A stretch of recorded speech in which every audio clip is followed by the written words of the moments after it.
C'est bizarre ça.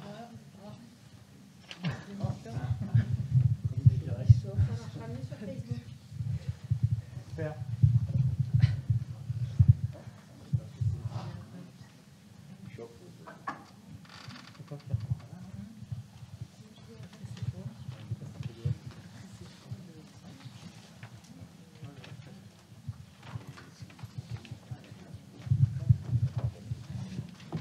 Voilà, avec des vrais chiffres.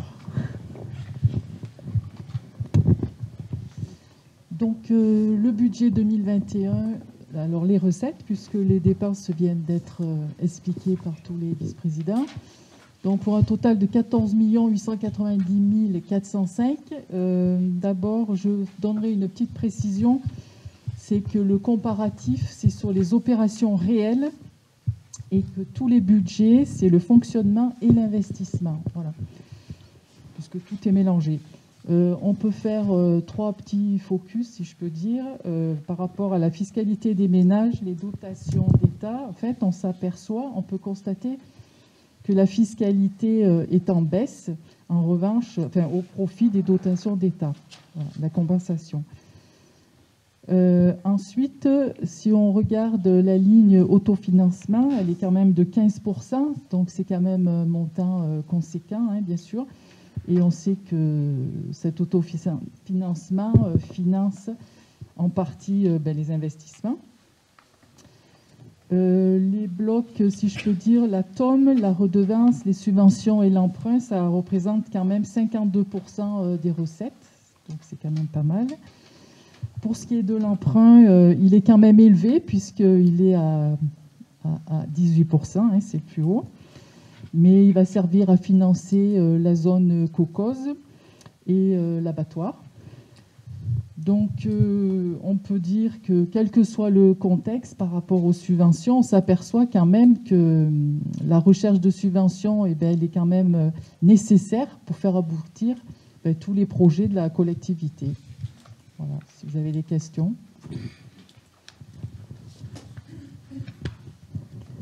Pas de questions, on continue. Les orientations. Donc les orientations politiques qu'on a vues lors du Conseil communautaire, débat d'orientation politique. Donc maîtriser l'évolution des taux. C'est exactement la diapo, on a repris la même. Pour assumer les compétences actuelles, pour intégrer les nouvelles, préserver de l'excédent et de la capacité d'autofinancement. On vous montrera tout à l'heure que c'est pas gagné, hein, c'est la partie sur laquelle c'est le plus difficile actuellement, afin de pouvoir financer nos programmes d'investissement et éviter d'avoir trop recours à l'emprunt ou à des lignes de trésorerie. Et bien sûr, cette année, assumer les conséquences de la crise sanitaire, parce que voilà, il y a quand même des conséquences en ce début d'année. Au niveau du débat d'orientation budgétaire, donc on a vu qu'on avait des recettes en contraction, hein, donc incertitude des produits fiscaux économiques. Aujourd'hui, on a prévu, parce que c'est la précaution qui nous semblait bonne de prendre et que nous indiquait d'ailleurs l'État, 40% de baisse sur la CVAE. Voilà.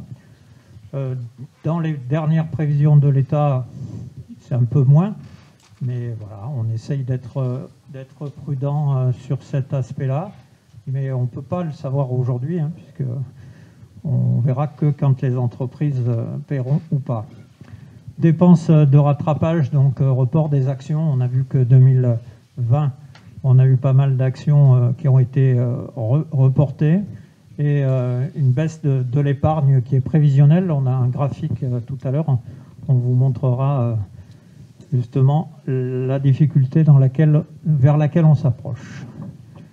Volonté, donc non, c'est bon, voilà. On va faire un budget 2021 sans faire de correction fiscale et on verra au compte administratif. Parce qu'aujourd'hui, on a absolument trop d'incertitudes pour prendre ce genre de décision, je dirais, en prévision, quoi. On réagira, voilà. Donc, les grandes lignes du budget, de ce début de mandat. Donc les nouvelles thématiques, on a parlé de Petite Ville de demain, de l'alimentation, vous l'avez vu à travers les présentations des vice-présidents tout à l'heure, les services mutualisés qui prennent de plus en plus d'ampleur, soit Natura 2000, le CICEMA ou le CIM, l'adaptation des services d'ordures ménagères, le SPANC et les ressources humaines, soutien constant des structures petite enfance, vous avez vu que c'est un volet important pour nous. Poursuite du plan pluriannuel d'investissement avec les 3 grosses opérations de cette année, hein, le solde du pôle petite enfance à Die, livraison normalement en début de l'année prochaine, lancement de la phase de travaux de l'aire de tri et de réemploi de Die, on va lancer les travaux, je pense qu'on n'inaugurera pas dans l'année, l'aménagement de la ZA Cocos Nord. Tu reprends la main. Non. C'est toi. Donc là maintenant, je vais présenter l'équilibre de fonctionnement du BP 2021, avec bien sûr les opérations réelles. Les dépenses réelles de fonctionnement, elles sont donc de 6 441 802. Les recettes réelles de fonctionnement sont à 6 581 989. Donc l'épargne brute dégagée, dont l'excédent du BP 2021, 140 187. À ce montant-là, donc on reprend le résultat de fonctionnement 2020, c'était le résultat de clôture donc pour 1 680 163. Et on arrive donc à 2021 à 1 820 350 000. Donc il vous est proposé, c'est de virer à la section d'investissement 1 270 350 et de mettre la différence en réserve dans les dépenses imprévues. Vous avez des questions?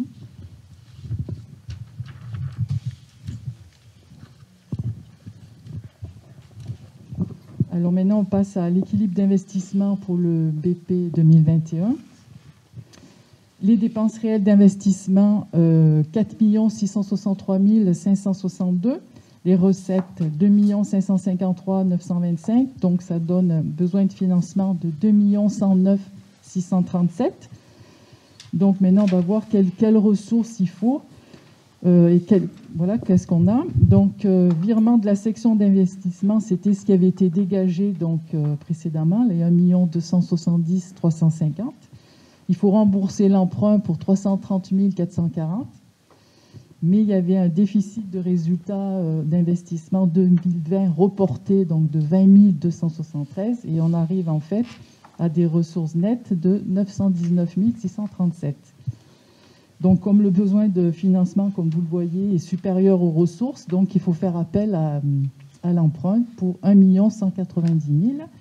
Et cet emprunt va couvrir, si je peux dire, l'aire de tri à 750 000 et d'autres investissements à 440 000. Voilà, si vous avez des questions. Ou des questions sur ces 2 diapositives, hein, recettes, enfin investissement et fonctionnement. Oui. Le recours à l'emprunt, on a fait un remboursement d'emprunt l'année dernière, en fin d'année, de l'ordre de 600 000 €. Et là, il faut qu'on en refasse un d'1,2 million.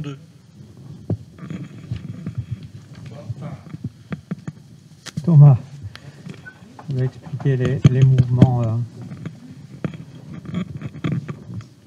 Oui, effectivement, il y a eu un recours à l'emprunt en novembre 2019 de 1,6 million, dont une partie était fléchée pour l'aire de tri de Die, mais il ne couvrait pas la totalité en fait, du reste à charge, puisque, pour rappel, hein, dans les diapositives qui vous ont été présentées, l'aire de tri, c'est 3 360 000 € d'investissement, et aujourd'hui, le reste à charge, il est autour de 1,5 million, 1,6 million. Donc une partie serait prise en charge par l'autofinancement dégagé sur le service ordures ménagères, puisque comme vous le savez, les administrés payent la taxe d'enlèvement des ordures ménagères, donc il y a un autofinancement du service qui est généré, mais aujourd'hui, le montant global d'emprunt sera autour de 1,1 million, 1,2 million pour les OM, pour l'aire de tri, donc voilà, vous avez la deuxième partie ici.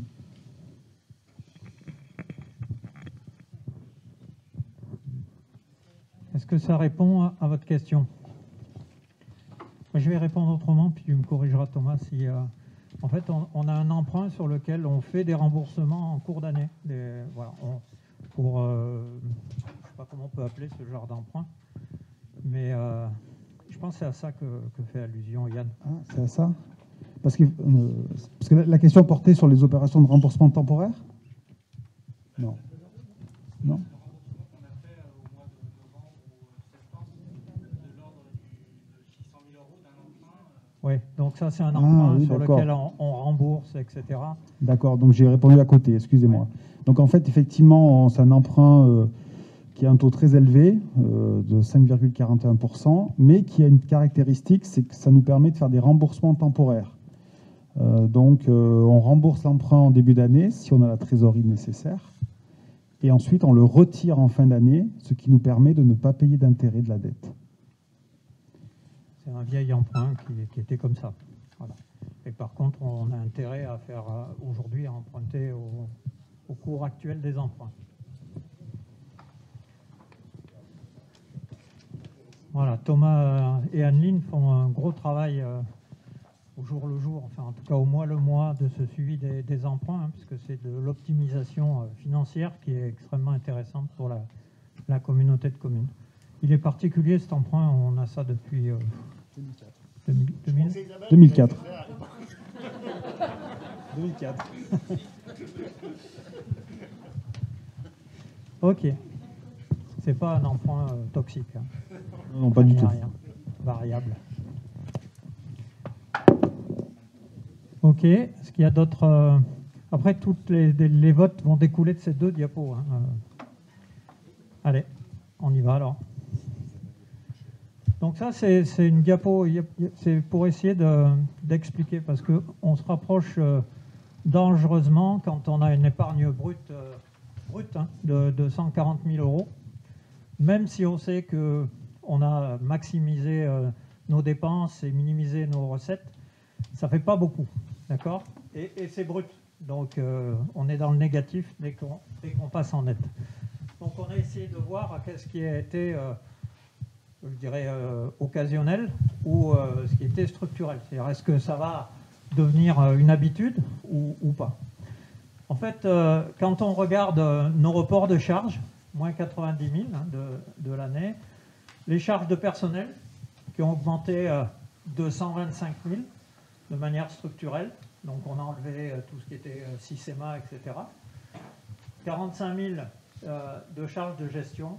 On arrive à une épargne qu'on appelait tendancielle, qui serait de 523 559 €. Donc ça, c'est ce qu'on pourrait obtenir si on n'avait pas, de manière conjoncturelle, la suite, c'est-à-dire ce qu'on a appelé des charges non pérennes, c'est-à-dire qui vont être sur 2021, mais qui ne se retrouveront pas en 2022, pour 90 000 €. Un décalage de financement, donc sur le Sisema, on est passé de 1 à 5,5 sur le Sisema. Mais ce n'est qu'à l'année N+1 que les communes sont facturées. Donc on a un décalage. Donc c'est ce décalage de financement qui représente 75 000 €. La perte de CVAE, qu'on a estimée précautionneusement à 40%, je vous disais tout à l'heure, 218 000 €. Et qui nous donne cette épargne brute. Donc on a une partie qui est structurelle, c'est-à-dire qu'effectivement on devrait avoir ça, et on a une partie qui est un peu plus conjoncturelle. Et que c'est vraiment sur le CA de l'année prochaine qu'on verra si, si le CA est meilleur. C'est toujours ce qu'on espère, hein, parce qu'il y a des dépenses qu'on a prévues qu'on ne fait pas, il y a des recettes qu'on n'avait pas prévues, ou des plans de financement qu'on a mieux optimisé. On espère que le CA sera positif. Donc on a estimé cette année qu'il n'était pas nécessaire de vous proposer une augmentation d'impôts. Ça aussi parce qu'on a quelques réserves, hein, sinon on ne pourrait pas le faire. Donc du coup, ce qu'on vous propose, hein, c'est de laisser la taxe d'habitation, le foncier bâti, non bâti, la CFE, la taxe d'enlèvement des ordures ménagères, au taux où elles étaient, de ne pas toucher cette fiscalité directe pour l'année 2021. Attention, quand vous avez de grosses variables, comme ici par exemple, la taxe d'habitation, elle ne porte pas sur la même assiette, puisque sur la même base, puisque les résidents principaux n'y sont plus. Hein. Donc ça, c'est pratiquement que la résidence principale. Et on a une compensation, mais qui n'est plus une fiscalité. On a une compensation de l'État qui, cette année, est correcte par rapport à ce qui était prévu. Voilà. Les cotisations foncières pour les entreprises, ça c'est la baisse des... laquelle c'est là? C'est la baisse sur les impôts de production. Donc vous savez que l'État a décidé de baisser sur les impôts de production de 2/3, c'est ça? Moitié.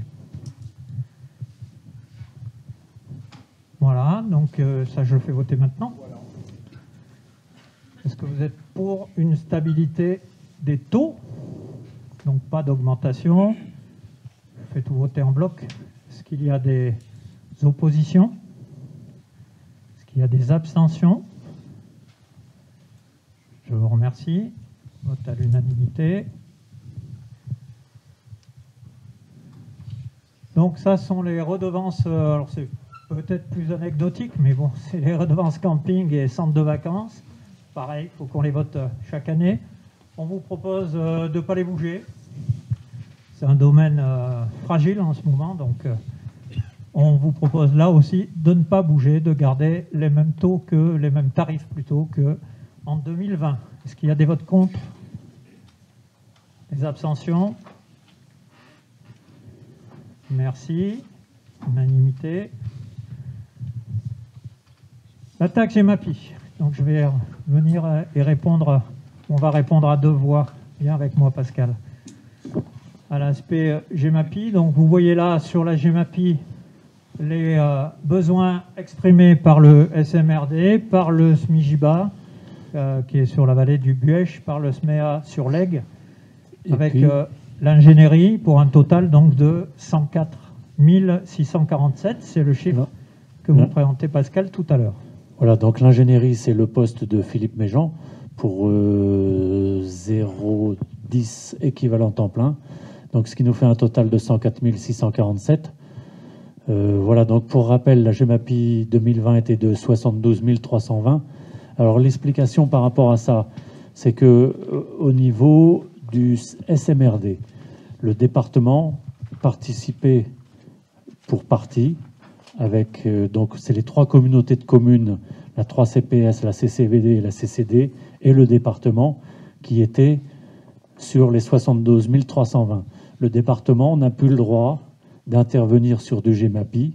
Donc en fait, la part GEMAPI des trois intercommunalités a augmenté, le hors GEMAPI a diminué, et inversement pour le département, le GEMAPI a complètement baissé puisqu'il a disparu, et le département intervient au niveau, par exemple, du SMRD dans le hors GEMAPI. Donc c'est ce qui explique cette différence. Alors ce qu'il faut savoir, c'est que pour les 3 années à venir, au niveau du SMRD, du SMIJIBA et très certainement du SMEA, il va y avoir la suite, c'est-à-dire on va rentrer vraiment dans l'étude des digues et des travaux à faire sur ces digues. Donc il va y avoir dans l'été et dans l'automne un chiffrage de tous ces ouvrages. Il va falloir dégager des priorités, et ce qui va entraîner effectivement une évolution dans la taxe GEMAPI. Donc il y aura certainement plusieurs scénarios qui seront proposés, et on verra ce que donnera au niveau du montant de la taxe GEMAPI, sachant que la loi nous limite à 40 € par habitant. Alors je ne sais pas si c'est vraiment le terme par habitant qu'il faut employer, puisque on l'a vu tout à l'heure avec les taxes habitation, foncier, bâti et les entreprises. On voit que ce n'est pas forcément un calcul à l'habitant qu'il faut faire. Merci Pascal. Est-ce qu'il y a des... Donc là, le choix clairement fait par la Commission et par l'exécutif, c'est de vous proposer un montant de la GEMAPI qui correspond à à la réalité, donc quelque chose d'analytique, parce qu'on pourrait très bien prendre une partie de ce montant sur le budget général et renvoyer, voilà, mais ça obligerait à monter l'impôt sur le budget général, hein. Donc c'est voilà, ça nous semblait plus logique de faire porter l'impôt rivière sur la rivière et d'avoir quelque chose de très très analytique. Est-ce qu'il y a des questions? Très bien, il faut que je le fasse voter, ça aussi. Est-ce qu'il y a des oppositions? Est-ce qu'il y a des abstentions? Très bien, voté à l'unanimité.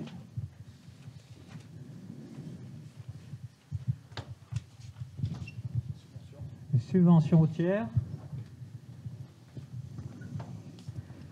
Donc là, on va pas Anneline ne va pas vous les détailler, simplement vous les avez reçus, vous les avez lus. Est-ce qu'il y a quelque chose qui vous interpelle? Est-ce que vous voulez des explications sur l'une ou l'autre? C'est le numéro 4 du rapport.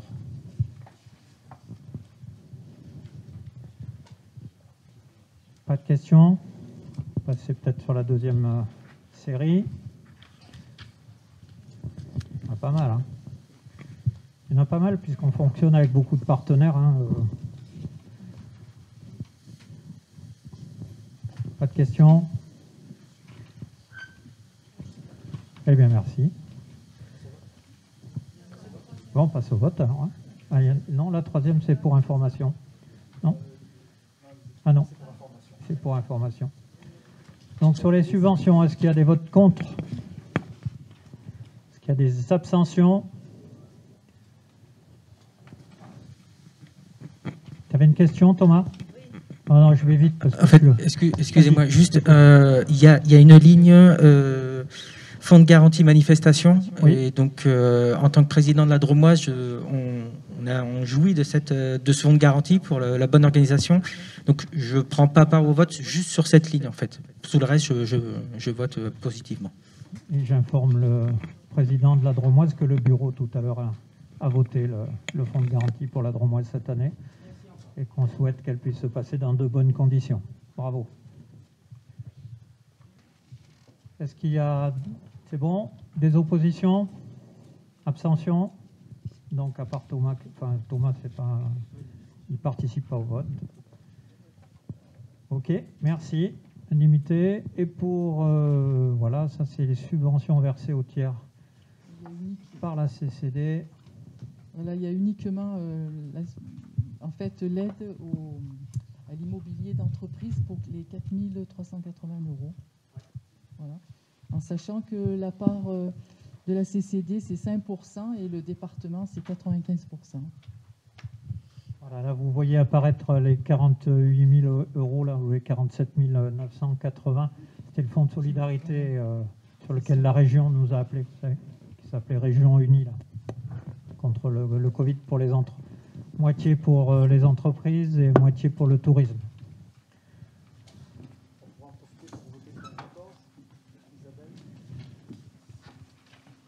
Isabelle, point 14. Oui.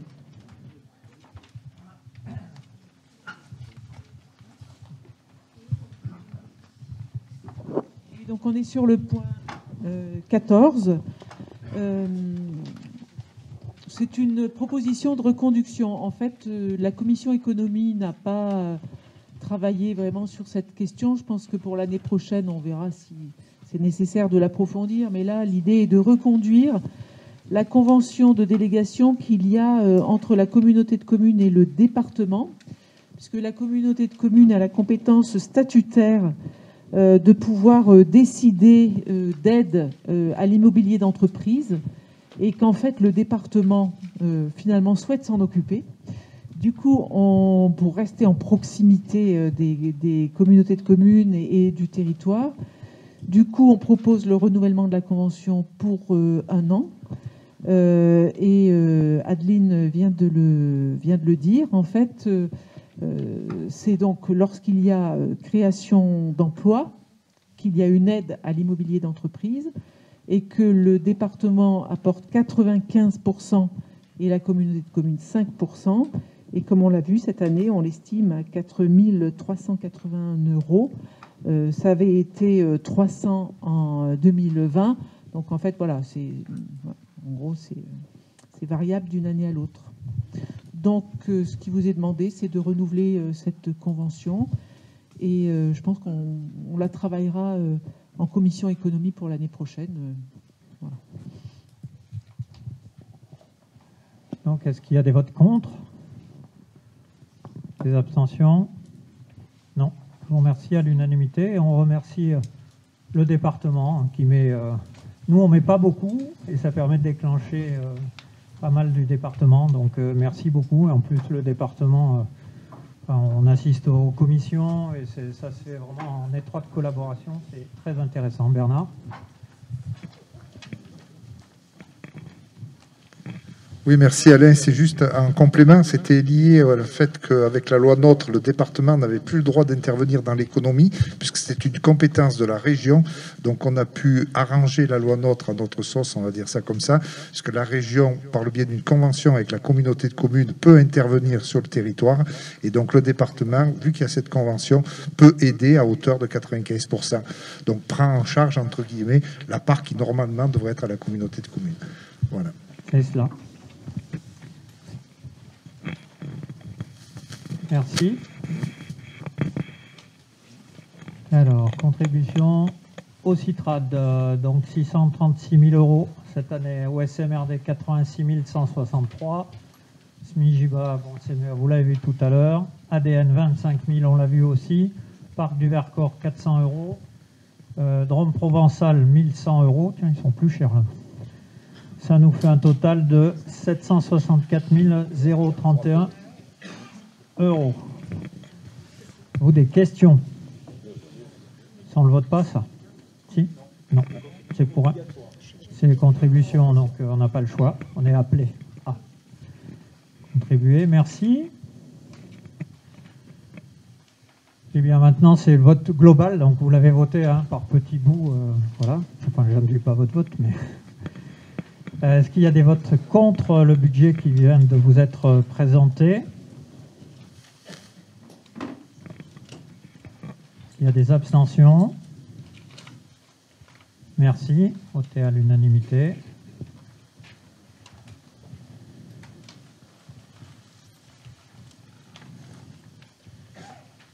Donc, sur les budgets annexes, j'espère que vous les avez travaillés, comme ça va aller très très vite. Du coup, je vous rappelle qu'on a budget sur l'abattoir, sur le SPANC, sur chaque ZA et ce fameux réseau chaleur.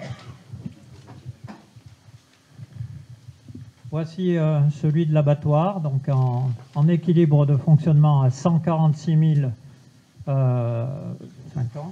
€ et en investissement en 717 785 €. Christian vous a présenté tout à l'heure les actions en fonctionnement et en investissement. Ils vous sont rappelés très brièvement là à côté. Je mets au vote. Est-ce qu'il y a des votes contre? Non. Est-ce qu'il y a des abstentions? Non. Je vous remercie. Vote à l'unanimité. Le SPANC, donc en équilibre, en fonctionnement à 52 810 € et en investissement à 60 911,21 €. Un équilibre qu'on espère véritable, du coup, cette année. Et avec les modifications que vous avez bien voulu voter tout à l'heure, j'espère qu'on l'obtiendra. Il y a des votes contre. Il y a des abstentions. Une. Vote à l'unanimité. Réseau de chaleur. Donc il s'agit bien du SPIC qui vend la chaleur. Donc fonctionnement 5 € et investissement 200 358 €. Il y a des votes contre. Il y a des abstentions. Merci. budget, ça compte pas la sueur, ni les mouchoirs pour l'éponger du service administratif à faire ce budget. Non. Budget annexe des aidas, donc on vous les a présentés globalement, là, hein, toutes les aidas. Vous voulez faire quelques commentaires, Aline? Aline?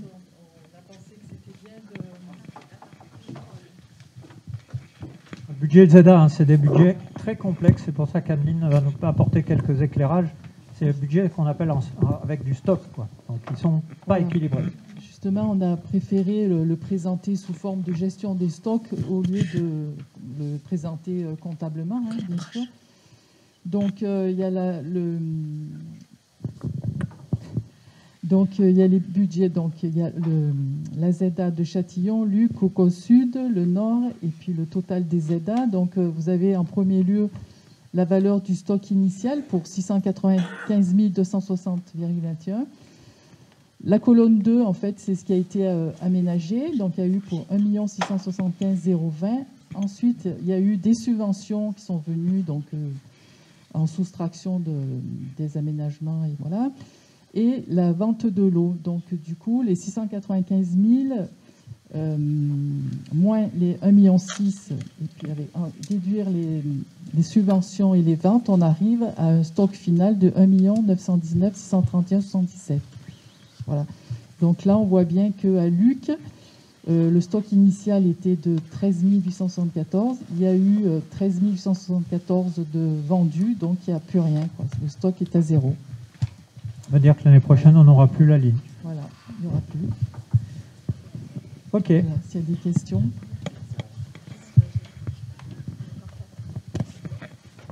Il y a des questions sur ce budget?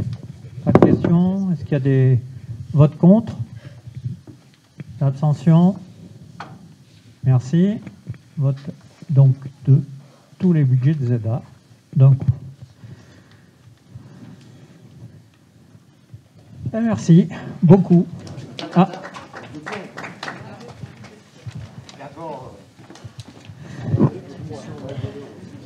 Je passe la main à Jean-Pierre. On ne peut pas se quitter sans reparler déchets quand même. Donc, vous savez qu'on est avec la cité scolaire du Diois, on est en redevance spéciale, donc on vous propose de diminuer la facture pour l'année 2020 compte tenu de la crise.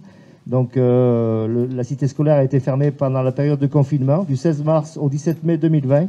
Donc on vous est proposé de voter une exonération exceptionnelle de 1 544,40 €, correspondant à la période de fermeture pour l'exercice 2020. Vous êtes d'accord? Merci pour eux. Après, il y a un autre point, c'est... Voilà. C'est un point finance tout à l'heure. C'est le point numéro 7 qu'on aurait pu lier au SPAN tout à l'heure. Une admission en non-valeur pour le SPAN. Une admission en non-valeur pour le SPAN de 87,50 €. Est-ce qu'il y a des votes contre? Abstention? Non. Et j'ai une question. Alors, celui-là, je n'ai pas le droit. Le micro. Ah. Une dernière petite question, s'il vous plaît.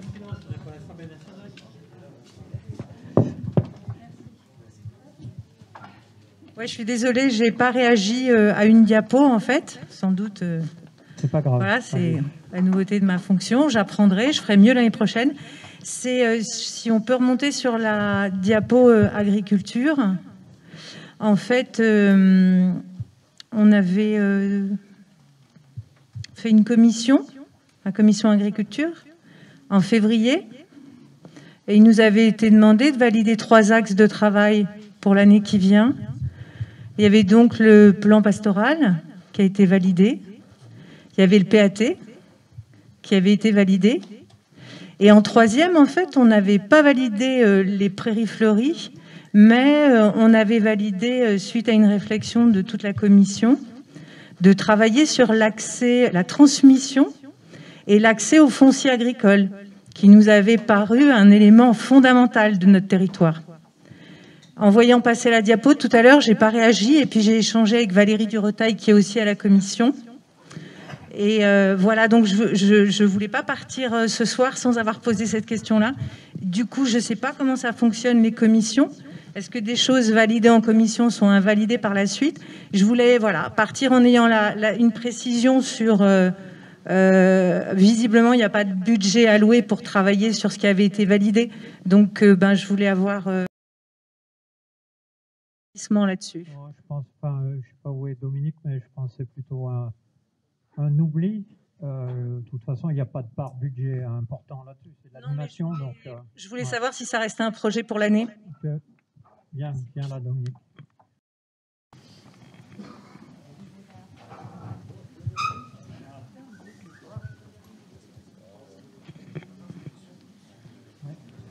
Alors, personne ne part sans avoir signé le budget. Pour l'instant, les commissions n'ont pas pu se réunir. Ça a été très compliqué. On espère en faire une au mois de mai. Pour l'instant, au niveau foncier, c'est plutôt une approche avec tous nos partenaires, la SAFER et autres. Et c'est à la suite de ça qu'on verra l'année prochaine ce qu'on pourra mettre en place. Voilà.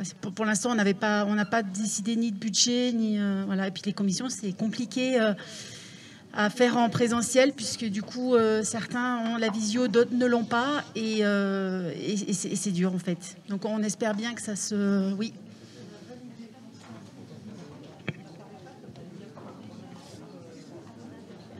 On n'a pas dit du foncier pour l'instant.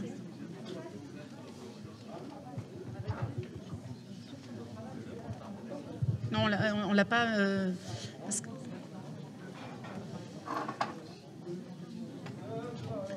On demandera à Marie-Laure de...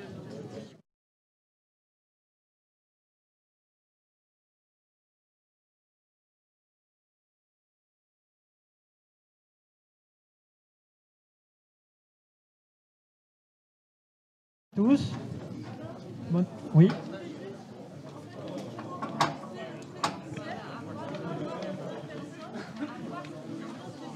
Il y a plein de gens qui abandonnent en fait les commissions.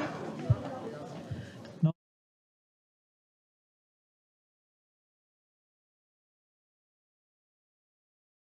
En exécutif, donc au niveau des commissions, on ne fait pas de commission en présentiel. Sauf... Non, mais c'est... Laisse-le parler. Parce qu'on a... Non, ce n'est pas des décisions unilatérales, c'est une discussion avec le préfet, une interprétation de sa fiche réflexe. Et pour lui, il n'y a que ce qui est délibératif et qui permet à la collectivité de fonctionner. Voilà, donc le reste, c'est en visio. Sauf que ça marche pas. En vidéo avec un...